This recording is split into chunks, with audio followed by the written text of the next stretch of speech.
Hello, wonderful person. This is Philip, and today I want to give an introduction to insight meditation.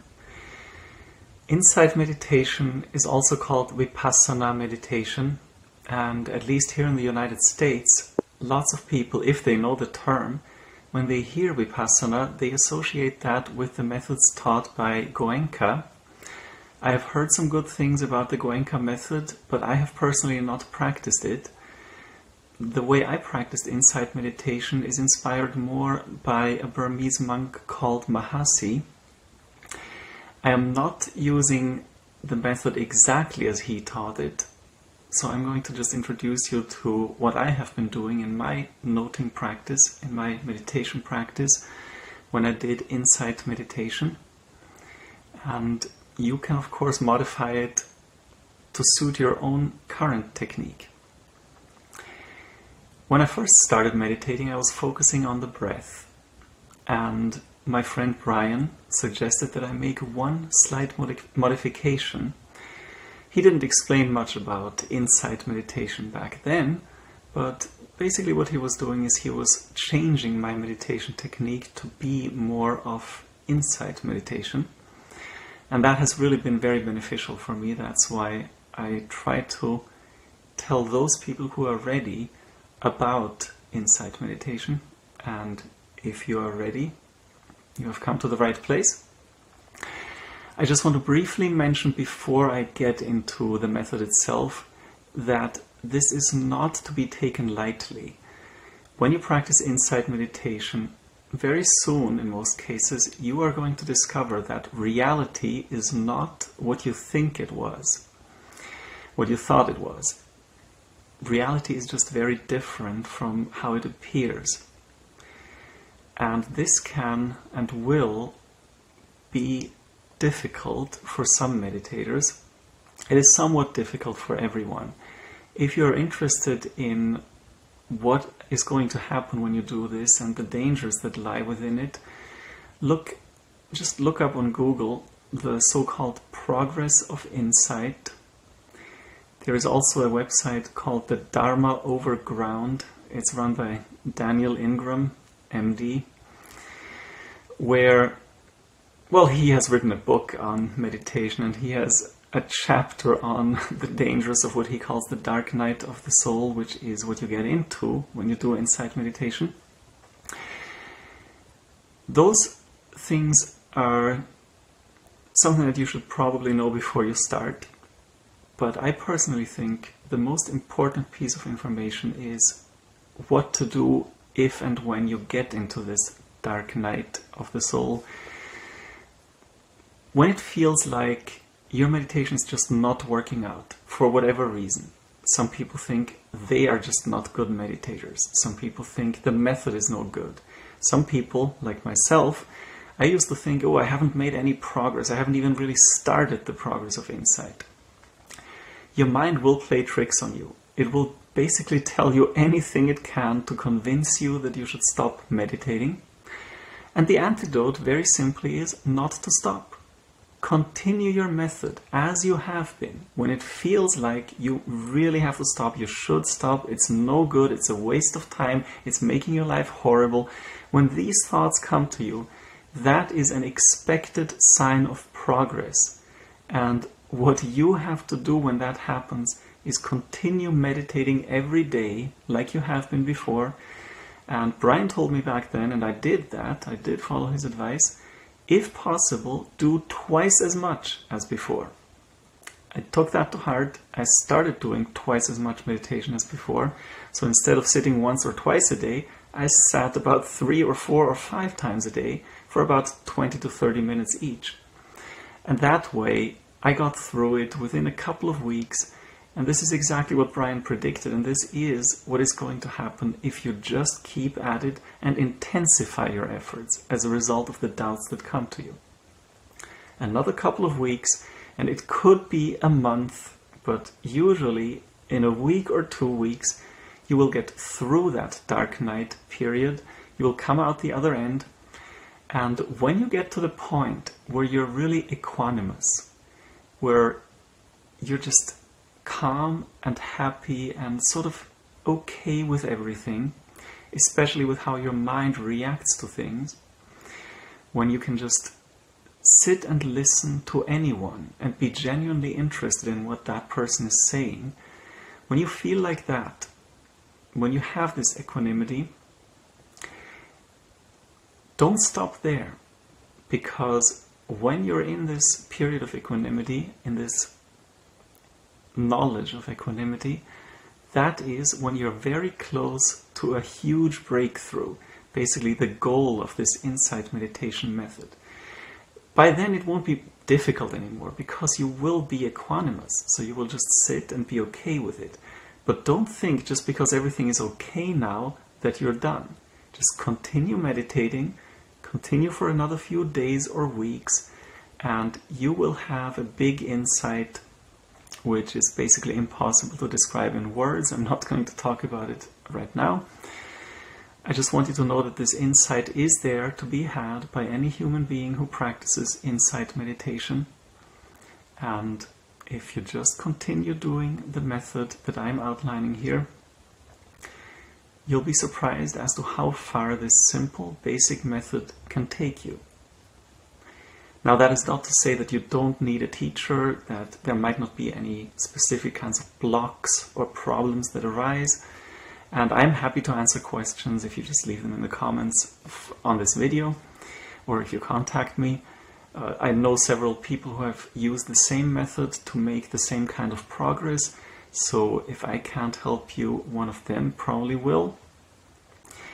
This is not something that we make money off. We offer all this advice and guidance for free, so don't think that this is some sort of big scheme. We also don't recruit followers, or we're basically not organized.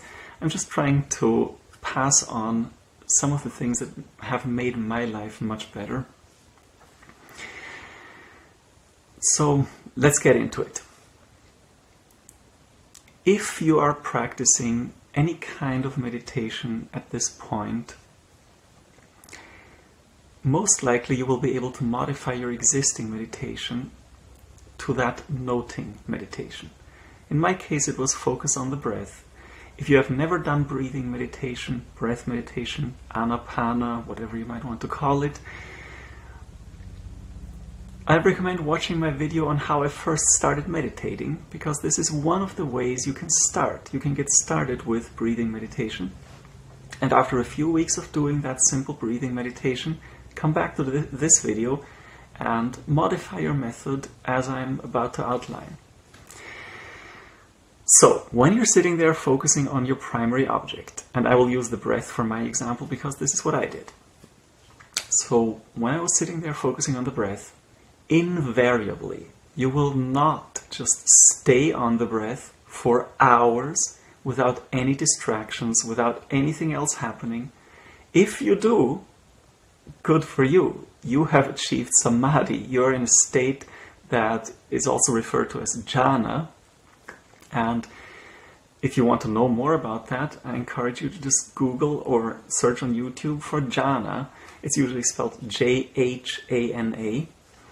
But chances are, actually I've never met anyone for whom this wasn't true, when you first start meditating, you're not going to be able to just stick with the breath and focus on it without any interruption. Chances are the exact opposite is going to seem to be true.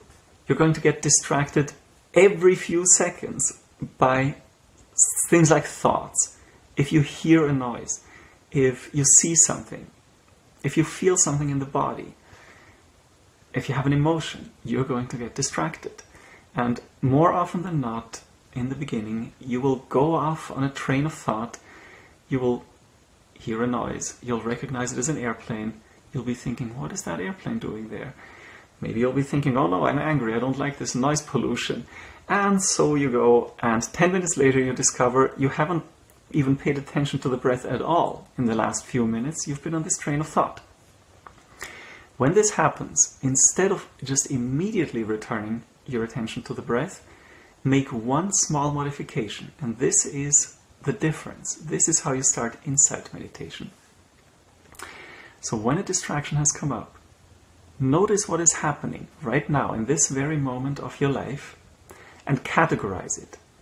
Categorize it into one of 6 different categories. If it is something that you're seeing, even with your eyes closed, if you're seeing something, the blackness or some patterns that appear when your eyes are closed, or if your eyes are open and you're seeing something, you're noticing some visual object, any of those things, categorize as seeing. Label that experience mentally. Say to yourself, seeing, and then return back to your main object, to the breath. If the distraction is of the nature of hearing, if there is a sound and you're paying attention to that sound, whether it's a real sound or an imagined sound, some people have a ringing in their ears, tinnitus, some people say tinnitus, that's fine. If it's any kind of hearing, label it hearing and return your attention back to your breath. Now you can probably guess where this is going, at least the next 3 steps, because we don't have just 2 physical senses. You could also be smelling something. If it's any kind of smelling experience, label it smelling and return to the breath. If it's any kind of tasting, flavor experience, label it tasting and return to the breath. If you feel anything with the body, if an insect is crawling on your knee and you're feeling that, or if you're having a pain in your back or your legs or a toothache, any kind of physical sensation, just label it feeling and return back to the breath. Now there is one more thing beyond these 5 senses that can happen, and that is probably going to happen, probably even more frequently than any of these 5 sense impressions, and that is a mental phenomenon. You're thinking of something. You're thinking about what you're going to have for lunch later. You're thinking about what you had for lunch earlier. You're thinking about something that someone said to you. You're feeling anxious. You're experiencing frustration. You're feeling very peaceful. You're happy that you're calm. You're thinking about having made progress, or you're thinking about not having made progress in your meditation. Those are all mental phenomena, whether it is a simple thought, an emotion, a whole train of thought, anything that is mental, label it as thinking and return back to the breath. That is all there is to this method.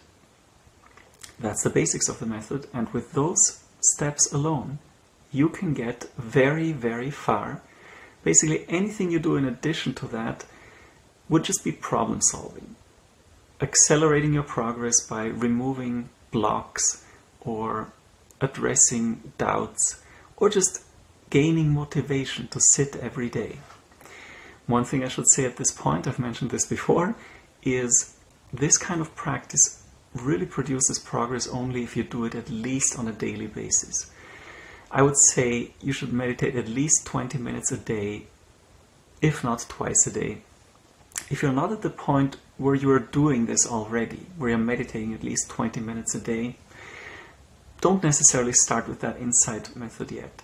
Just develop a basic discipline, a basic habit of spending 20 minutes a day in formal meditation, basically sitting down or lying down, whatever you do to meditate formally.